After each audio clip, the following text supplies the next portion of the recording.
Utah, give me two. Hey, give me two. Welcome back. It's so good to be here with you all doing this show. I miss doing the show when I'm gone. And when I drive 30 hours over 3 days, it feels even better to be here. So thank you so much for being here for the Palazzo Podcast, Prospects Power Half Hour. Today it's me and Ben. Phil has got more stuff going on. He's always got something going on right now, and he was going to be busy for a while late in the summer, so this is not a surprise to us, but Ben is with me, Benjamin Chase on Twitter. Please follow him, Big Gentle Ben. Make sure you read his latest article. He covered every prospect possible at the trade deadline. Is that correct, Ben? Every single one, and some that probably nobody cares about too. So, that works. It was, some that were on from like 3 weeks ahead of the deadline that were part of, a minor leaguer for a minor leaguer deal that probably nobody really cares about, but it included a team that was involved in the race. So I figured, that was something that could possibly matter. Well, that makes a lot of sense then. Make sure you guys check that out. You can find it on his Twitter feed. You can also find it in our Discord.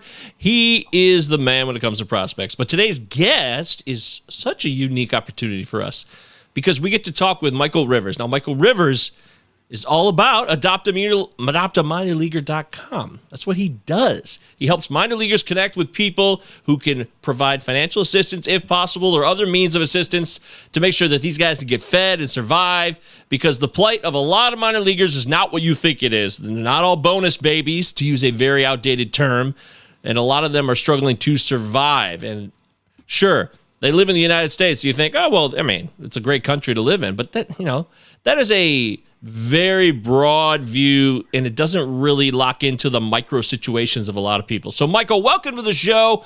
How are you? And tell us why you are here. Thank you for having me. I am here to try to get out just more information and who we are and reach more people. And as you said, the plight of the minor leaguers. Alrighty, I love it. So we're going to talk in great detail about that with Michael, but we wanted to start the show because this is a prospect show still, and we had a huge trade deadline yesterday. We only get one trade deadline a year. We have to at least address some of the moves that were made and some of the prospects that are going to be on the move, and that'll transition nicely into our conversation about adoptaminorleaguer.com. Please go to adoptaminorleaguer.com. Check it out. If you can't help, maybe at least share it around to other people who might be able to provide assistance, okay? That's the goal of today's show. So, Ben, where do you want to go here? Because, the Juan Soto deal is obviously the mega deal that happened. It shocked me a little bit. I really didn't think that they would actually trade Juan Soto, but they certainly did trade Juan Soto, and they got quite a haul. I think this one's been covered in pretty good detail. Is there anything else you'd like to add about this big mega trade of Juan Soto? It's a mega trade, but prospect-wise, it's not really, because the big guys they got back, they ended up getting Luke Voit back in the deal. They got back C.J. Abrams, and they got back Mackenzie Gore. None of those three guys are prospects, but that's a big part of the haul as far as value that they got back in that deal. One thing that stood out to me is that Washington got two guys that are really, really unicorn-type builds. In that, like, James Wood is one of those guys, he's either going to be a superstar or he's going to be a nothing. Phil Goyette's personal favorite, by the way. We want to give Phil a shout-out because he's been talking about James Wood for a while now. But that build, a 6'7" guy who can play in center field, has monster power, is athletic.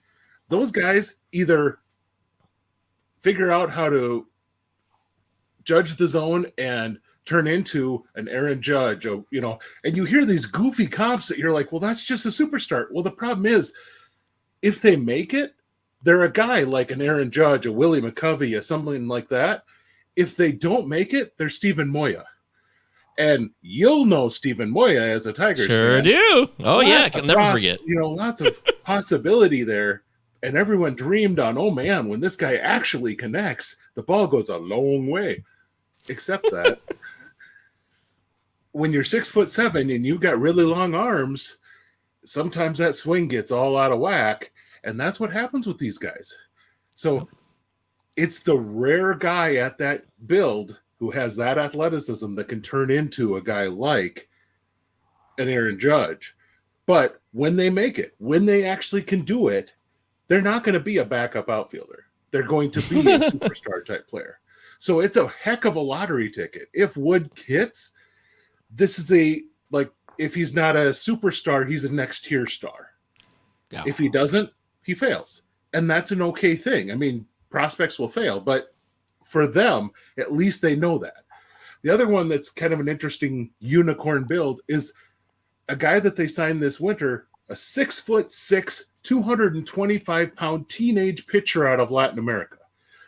Normally you hear about these guys, if they're 6'6" and they just signed, they weigh 160 pounds because they've not filled out at all. And, they're coming from the Dominican or from Venezuela. And, before they actually signed their deal, they couldn't really eat all that well. So they really weren't weighing 200 stinking pounds.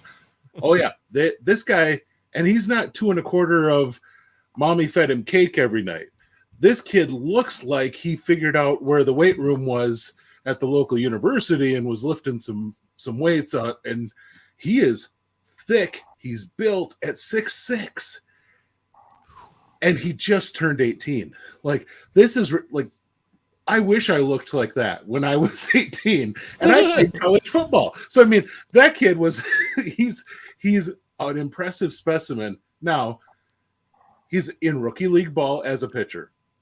Long ways off. But one of those that, boy, with that kind of build all ready to work with, it's one of those fun ones to dream on. So that's the thing about that trade that really hasn't been talked about is that fun, unique build of those two players that they got in that deal. Michael, what is the big trade, or what are some prospects that stood out to you that are on the move at the deadline that you're excited for or you find interesting? You can take it in any direction that you want. Well, I'll tell you, the Soto trade was pretty interesting. I've got a lot of national fans that follow us, so it was very kind of a doomsday kind of day for them. And I guess I had to stop and think about it for a second, because as a kid, as a fan, like if Kirby Puckett, because I'm a big Twins fan, if Puckett ever got traded away, man, I don't know how I'd have took that. I would have heartbroken. So, I have to think of that. But otherwise, it's very interesting when I know the guys that are being sent over, or I've worked with them because of adopt a minor leaguer.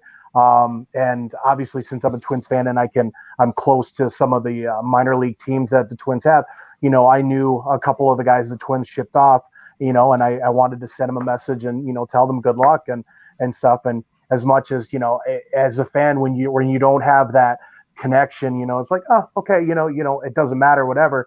But, when you actually know these guys, you start thinking about, man, that's, it's a different part to it. And it does make you feel a little bit different about it. So, yeah, the Twins made 3 deals. One of them with my Tigers, where Michael Fulmer did that thing where you just walk across to the other side of the stadium. Yes. Because the Tigers and Twins are currently in a series. That's always a strange deal. Can you tell me anything, though? I never heard of this guy. And even Eric Cross, who I was on with yesterday on the trade deadline special with Joe Orico, who I strongly recommend you guys follow and check out. That was a fun show to do.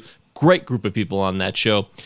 But Sawyer Gibson Long, I hadn't heard anything about him, and his numbers weren't that great so far, unfortunately. But they were.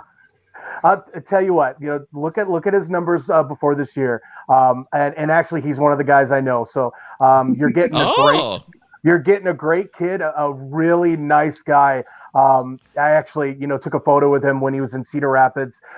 He's a really good kid. He's part of the program.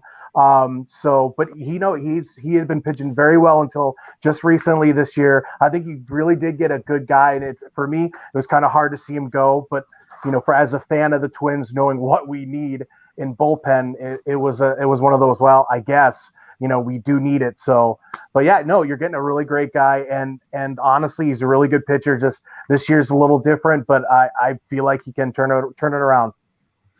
So if you want, here's what I wrote on him is that he is having an excellent season in high A Cedar Rapids, but then he's been hit hard once he got up to Double A.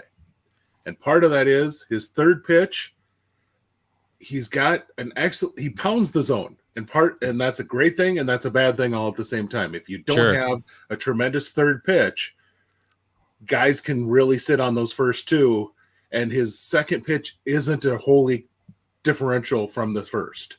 He's got a nice slider that goes with his fastball, but he doesn't have like a sweeping slider. It's a, sharp break, but it's not one of those, a long, like the Yankees sweeping slider that'll dive at somebody's ankles. It's just a sharp breaker in the zone, and he pounds the zone with his pitches. If he had a hard breaking, long breaking type of pitch to keep guys honest, and that's really all he would need to be a starter. Otherwise, that's a guy, you put him in the middle innings, pounding the zone where he's not going to walk anyone. That's a really nice middle relief piece. Right. I mean, so if nothing else, that's a guy that'll work really well in the middle relief. Exactly. Okay, well, that's great news, and this is what we want here. And me and Ben actually talked about this last week, the giant prospect hype machine world that we live in now. In fact, somebody on that show yesterday, before I came on, I think it was D. Mendy, David Mendelson of the Triple Play Network, which you could also find Christian Crespo on. He does work with Marty Tallman. I strongly recommend that. I strongly recommend a lot of things. That's what I do on the show. But they were saying how, these days prospects are so well covered now, because they were trying to talk about the Juan Soto trade versus the Miguel Cabrera trade as two epic trades of players that are younger who are going to be Hall of Famers, most likely. And then we've come a long way since 2007. Now we know all the prospects, and we've got it all covered. So we just have a much better handle on things, and we know if a prospect's going to work out or not a lot more than we did 15 years ago. And Deep Mendy didn't say that part. That was Curlin, I think. That was a load of shit to me, because yes, there's more media coverage in micro coverage that we can do. Anybody can start a show, could talk about this stuff. But getting direct access and connecting like both of you guys do, Ben has done, and Michael Rivers, you definitely do. Michael, how important is it to be there in real time to connect with these people, to see them pitch, not to necessarily talk to them in private all the time, because not everybody gets that, but see them hit, see them throw, see them do all these things? Isn't that still so important, and isn't that still not enough in the end? You're right. It is, and as much as the money ball aspect and look at the stats and some of the stats that I am so confused on what they mean. Like everything is all these new stuff. Things coming out every day. Sometimes you just you need to see the eye test. You got to see how they do and in person and there's a lot of other aspects to it that the stats can't tell you. It is, and like I said, with this program and watching guys that, now have a rooting interest for, it also makes it like, oh, when they have a bad game, man, you feel it, you really feel it, inside. Cause like, hey, I know this guy, I know how, he has been struggling a little bit and just, but when they do well, it's like part of the family that, they make it, you feel like you made it. So, yeah. And Ben, we talked about the pipelines, and they're getting tighter and smaller and in more specific areas of only certain types of people and groups in this country. There's still international players, of course, but it does seem to be a trend. And we've talked about this before, but I'm wondering what else you have to say about all this. Well, but even then, the Jorge Lopez trade from the Orioles to the Twins. Mm-hmm. I'm trying to write up that trade. And there's two guys that are part of that trade that are in the Twins DSL team.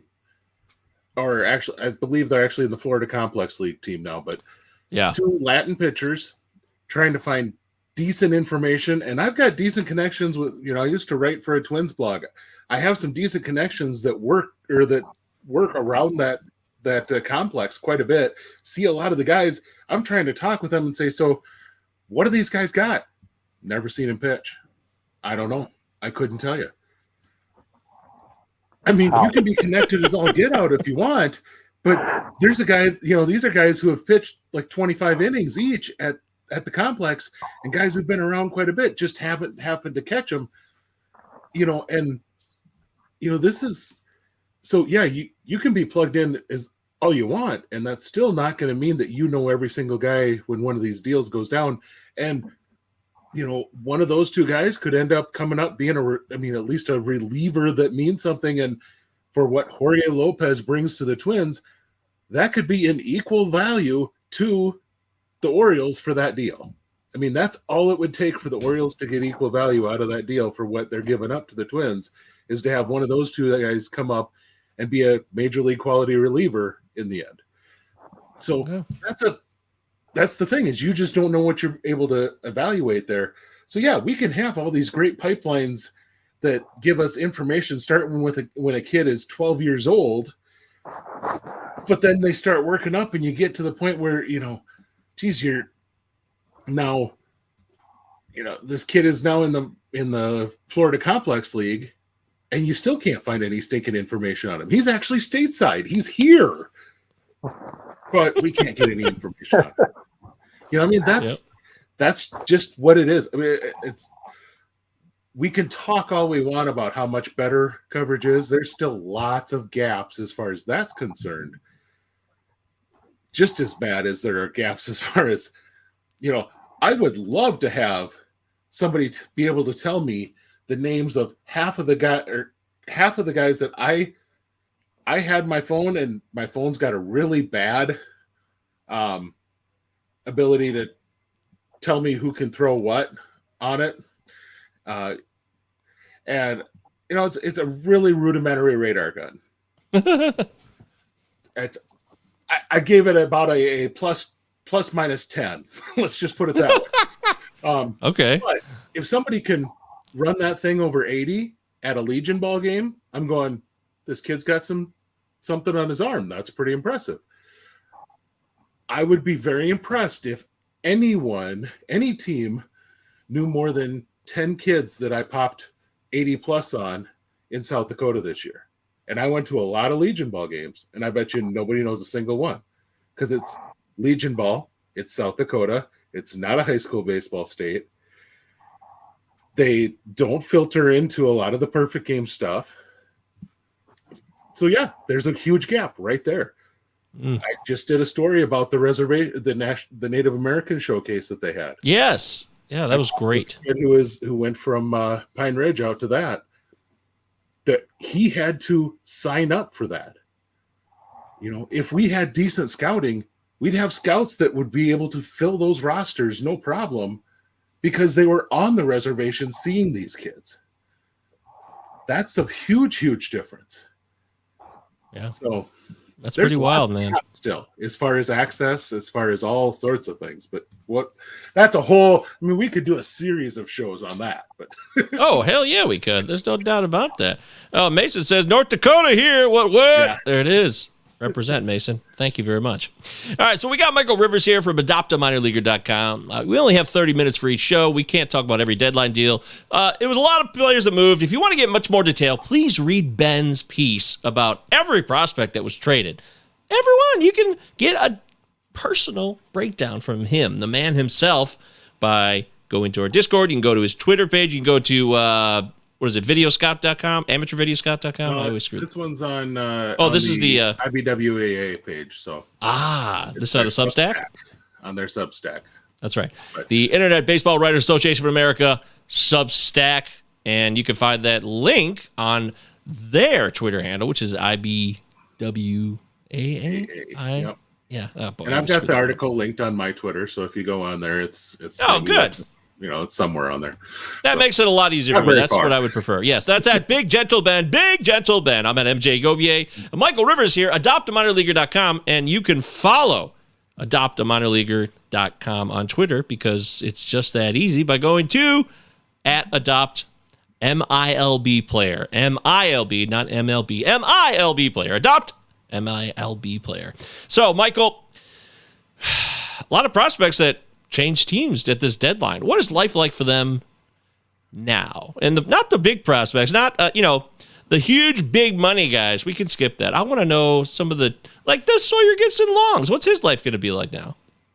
Well, he actually contacted me and after he got traded, and was asked if I knew any Tiger guys, and he wanted to kind of know how their organization was. But with those guys, and see, that's kind of the biggest misnomer for a lot of fans out there who, say, oh, they look at, as you said, the bonus babies, the guys that make the money out of the draft. For all of them, there's 10 times as many guys who are senior signs, which means they were seniors that got drafted, which means if we draft you and you don't sign for whatever we offer you, your career in the MLB is over. You have to give up your dream. So guys are getting a 5,000, 10,000 maybe to sign. And it's kind of ridiculous.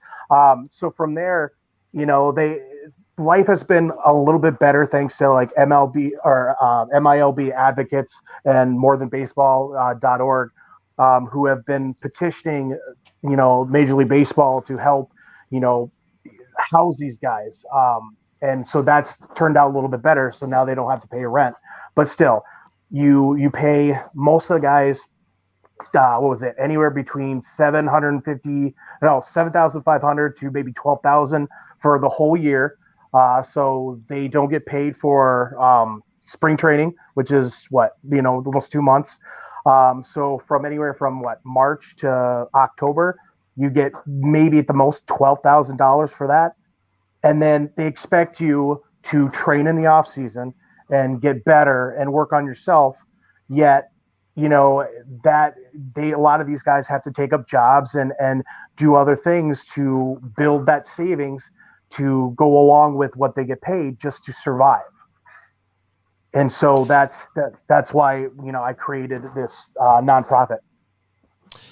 And I think people may have a misconception too. This is not, hey, you come live with me, right? This is more where you're offering financial assistance, gift cards, just to eat food, get a good meal once in a while. Oh, hey, buddy, what's that? Look at that pretty doggy right there. My dog Rocky just barged in on and is now. That's fine. So we love Rocky here. Podcast people, you're missing out right now because you can't see him. But he's excited. That's great. He's very much so. Well, and Michael, I guess I can step in a little bit as someone who's doing this now this year. Right. That's true. I flat out, I asked the gentleman that I was working with, what do you need?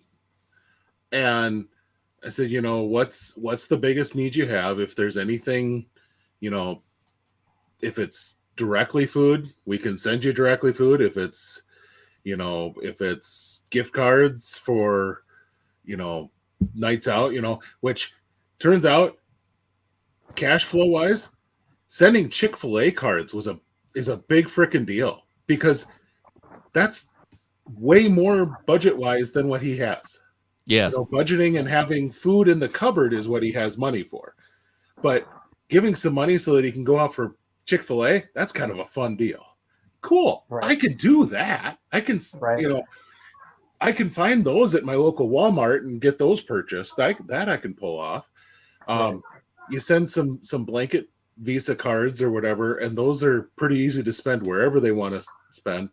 But the great part is, over this year, and I didn't talk with, I just had a big long chat with him, and I didn't even ask permission to say his name, so I'm not going to here on the programs. But yeah, but we just had he got promoted this year. Oh, there you go. Keep talking. It's fine. Everything's fine here. Live podcast, folks. Dogs are going crazy, and the background's going. It's live, folks, live stuff. But we had, we were just trying. He got promoted this year. So in the process of things, where I'm sending everything has to change because he's moving where he's located. All this sort of stuff. Now, in the meantime, before the season even started, when we got hooked up, I worked with you and got hooked up with him. I went online on eBay and I found a card for each one of my kids of him that was made by Panini when he was on one of the national U15, U18 teams. Wow. And here's what I just, and he and I haven't had this chat, but I'm just thinking, how many of those kids signed those cards, gave up their jersey or their bat or their whatever for a relic card that now sells for $5-10 online because, even guys who just get drafted in the, 14th round, they at least got drafted. So their name is kind of known. Right. And that card will sell for $5-10. But do they get anything out of that? Nope. Not a dime. And that's just it, because they signed it when they were 14 years old. If somebody would have walked around with a whole bunch of blank cards at that Native American showcase and said, guys, we're making baseball cards of you. Here's this signature piece. We just need you to sign the signature piece. Once we make the card, we're going to attach this little signature piece onto it. Every single one of those kids would have signed 100 of them, because I now have 100 cards of me. How cool is that? That's the most amazing thing that's ever happened to me in my life. Right. Yet, 10 years down the line, somebody is on eBay selling that card, and they're not getting a dime out of it. Nope. Yeah. Look, so that go ahead. Sorry. Well, look, I think one of the questions here, because I think about all angles here, chasing your dream is worth that price. If you want to chase the dream, you got to pay the ultimate price. That's how it goes. What do you say to people who say, these are baseball players, even if they're not making a lot of money, they're trying to live out a fantasy dream. If they really are struggling, they should just quit and get a real job and move forward. What do you say to that, Michael Rivers? I say, a lot of times people are jealous and they wish they could have chased their dream. It's just, it's about writing what's right or writing what's wrong and giving everybody a level playing field. Because let's put it this way. The guys who get the big bonuses are also the guys that get all the chances. So, they're the ones that get all the, it's the nature versus nurture. It's like, who gets all the nurturing in the minors is the big bonus guys. They get, 4, 5, 6 chances where, one guy who, they sign for 10 grand out as a senior sign, does one little mess up or something and they're gone, and they don't get a chance. So it's very nerve wracking for them. Like mentally, it's a grind because they know they really have to do their best. And even when they do their best, sometimes that, the team still will promote the bigger money guys because they invested more in the other guys.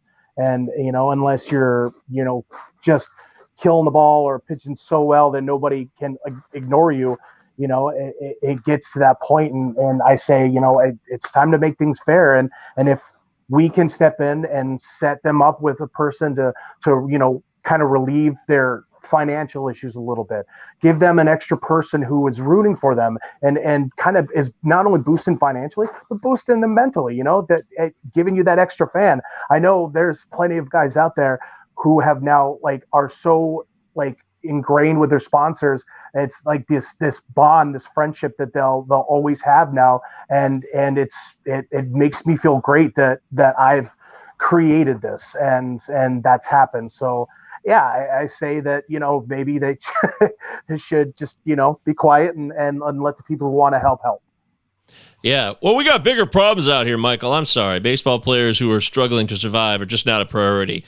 And, if you want to start comparing all these things, comparison is the death of joy anyways. So don't bring your negativity in here. If you want to help, great. If you don't, then just stand aside. Or if you've already committed your time and energy to other causes, that's great too. That's a bonus. If you're helping anyone, that's a win. It doesn't matter if it's for your own ego or not. Someone getting helped is always going to be a positive thing.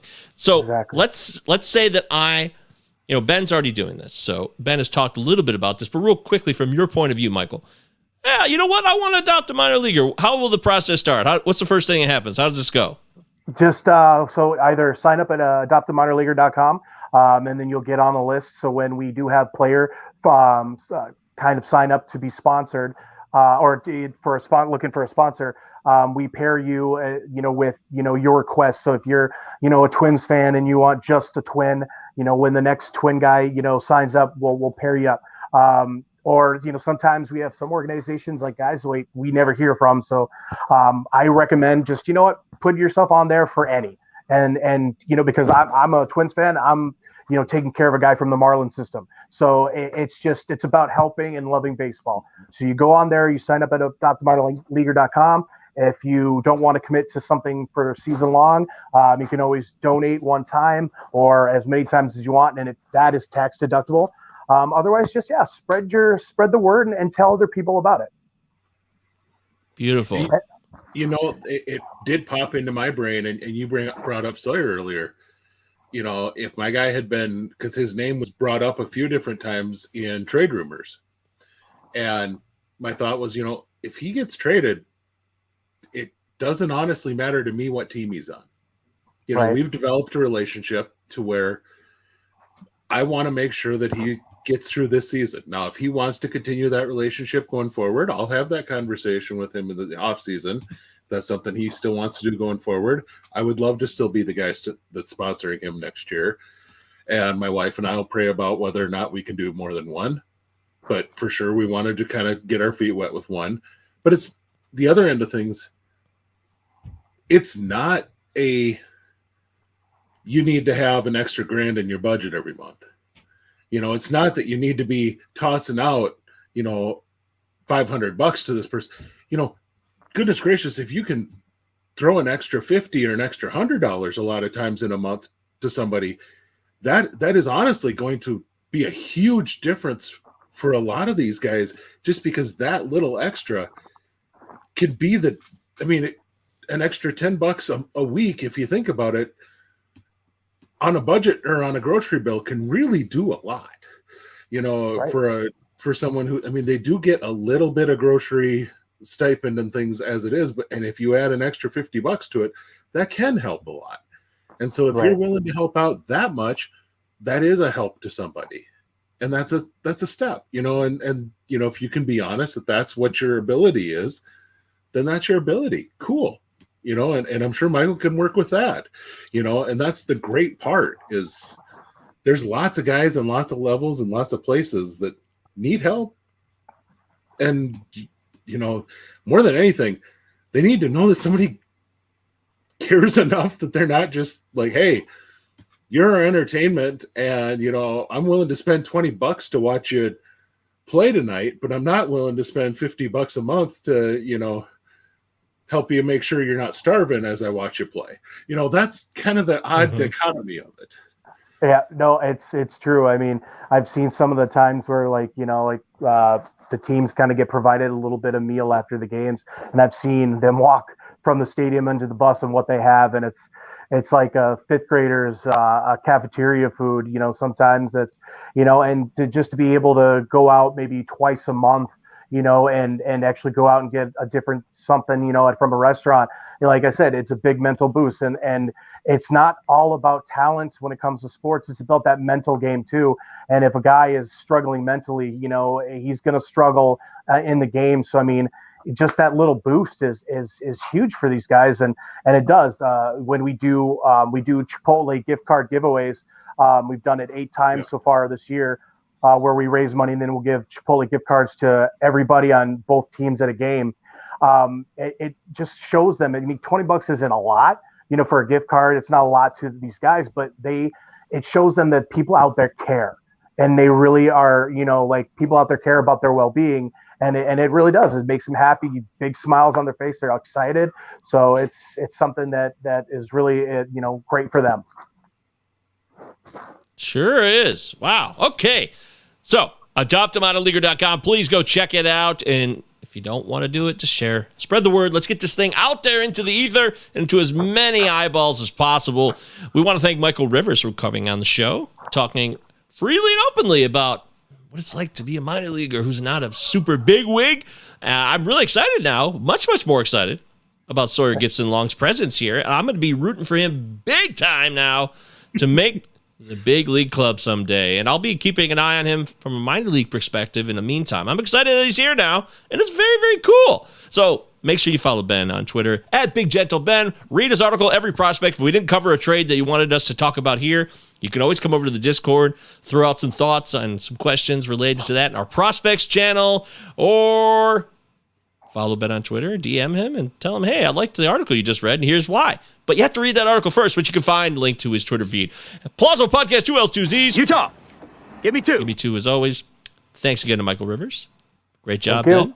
We did the show. We'll get you guys next time. Palazzo Podcast out of here.